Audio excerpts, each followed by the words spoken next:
이렇게 연력학 제2법칙에 따르면 물질이란 자연적으로 그냥 놔두면, 어떤 힘을 가하지 않고 놔두면 스스로 질서 있게 정렬을 하거나 스스로 에너지를 발생시킬 수 있는 것이 아니라 오히려 에너지를 가장 낮은 상태로 유지하는 쪽으로 진행하게 되고 무질서한 상태로 변하게 된다는 것이 과학의 법칙인데, 실험까지 해갖고 입증이 된 과학의 법칙인데, 진화론이 말하는 건 뭐예요? 간단한 것들이 점점 복잡하고 질서 있는 것으로 바뀌어서 진화를 한다는 것이 진화론 아닙니까?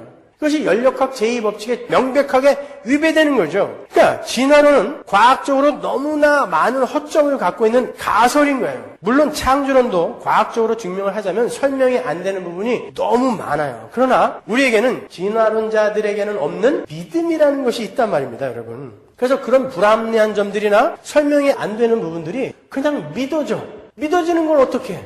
그들은 우리 보고 우긴다고 하는데 우리는 믿어지는 걸 어떻게 해요? 그게 믿음이 있는 자, 산 자, 생명이 있는 자인 것입니다, 여러분. 그게 기적인 거예요.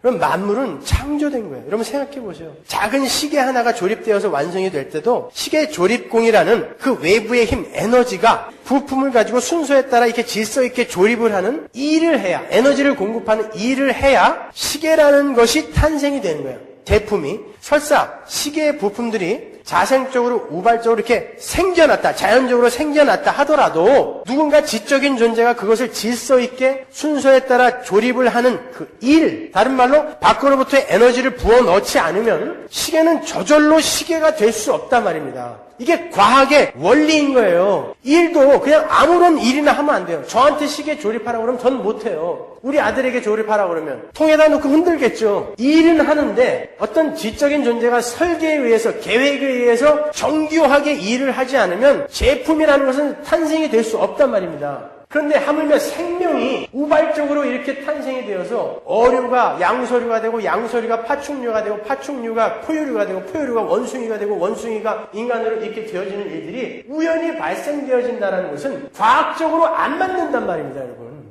근데 그럼에도 불구하고 여전히 진화론을 지지하실 거예요? 아니, 진화론적, 유물론적 삶을 사실 것입니까? 진화론 자체도 모순을 갖고 있어요. 진화론의 세 기둥이 뭐예요? 적자생존, 용불용설, 우성유전의 법칙 아닙니까? 그죠? 기린은 높은 데 있는 먹이를 잘 먹기 위해 자꾸 목을 늘리는 바람에 길어졌다. 낙타는 사막에서 갈증에 잘 적응하기 위해서 등에 혹이 생겨서 거기다가 지방을 저장하게 되어 있다. 진화론자들이 주장하는 거죠. 그러면 그러한 용불용설, 우성유전의 법칙 같은 것은 모든 생물에게 공통적으로 적용이 돼야 되죠. 그죠? 모든 생물은 편리한 쪽으로 진화가 되어야 된단 말이에요. 그럼 꿀벌을 한번 보자고요. 꿀벌의 침은 낚싯바늘처럼 갈고리처럼 되어 있어갖고 그 전체 하복부를 걸고 있어요. 그래서 꿀벌이 누구를 확 쏘고 그 침을 빼면 꿀벌의 배 전체가 떨어져 나가게 되어 있습니다. 꿀벌은 살기 불편한 쪽으로 지금 진화되어 있는 거죠. 왜 모든 생물에게 그게 적용이 안 됩니까, 여러분? 애초부터 하나님이 기린은 모가지 길게, 낙타는 등이 볼록하게, 꿀벌의 침은 그렇게 독립적으로 완전하게 그냥 처음부터 창조해 놓으신 거예요. 그걸 인간들이 자꾸 자기의 머리를 써서 소설을 쓰고 있는 것입니다. 그 누가 하는 거예요? 세상 권세 잡은 자들이 하는 거예요. 왜 굳이 그런 걸 하는가? 예, 그런 진화론 같은 유물론 같은 사상에 푹 젖으면 삶이 그렇게 바뀌거든요. 창조는 무슨 개뿔이나 창조냐? 하나님이 무슨 그런 힘이 있어? 다 인간이 잘나서 이렇게 변해가는 거야. 생물이 만물이 잘나서 변해가는 거야. 로 가는 거야. 그러니까 이 세상에 눈 두고 살자. 여기서 행복하게 살자. 이렇게 되는 것입니다. 그러니까 여러분은 태초에 하나님이 천지를 창조하셨다. 이거 놓치시면 안 돼요. 정말 생물이 수백만 년, 수십억 년 동안 진화되어져 왔다면 지금 어류가 있고 파충류가 있고 사람이 있잖아요. 원숭이가 있고. 그럼 그 중간 단계쯤에 있는 어떤 생물이 있어야 될 거 아닙니까? 왜 없어요, 그거는? 그런 화석도 없잖아요. 그죠? 아니, 자바원인 네안데르탈인 있지 않습니까? 그는 원숭이 아니면 원숭이같이 생긴 사람이라니까요. 여기도 원숭이같이 생긴 사람이 있잖아요, 몇 명. 그런 거지 무슨 진화 과정에 있는 사람 아니라니까요. 시험 받아서 또 나갈란다. 아셨죠? 여러분, 그런데도 진화론이 맞다, 과학적이다 이렇게 이야기하실 수 있으시겠어요? 여러분 지금 정말 하나님이 이 세상을 창조하셨다는 것을 믿고 계세요?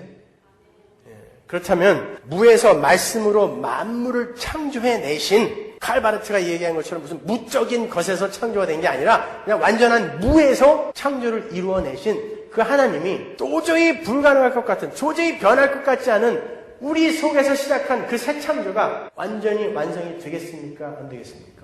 되죠. 그래서 우리는 안심하는 거예요. 여전히 이렇게 박터지게 싸우고 시기하고 질투하고 하면서도 하나님, 그럼에도 불구하고 하나님은 나를 이렇게 끌고 가시면서 완성시키실 것이군요 라고 그 하나님 앞에 울며 불며 감사의 기도를 하는 거예요. 그게 성도의 안전이며 그걸 perseverance of the saint, 견인이라고 하는 것입니다.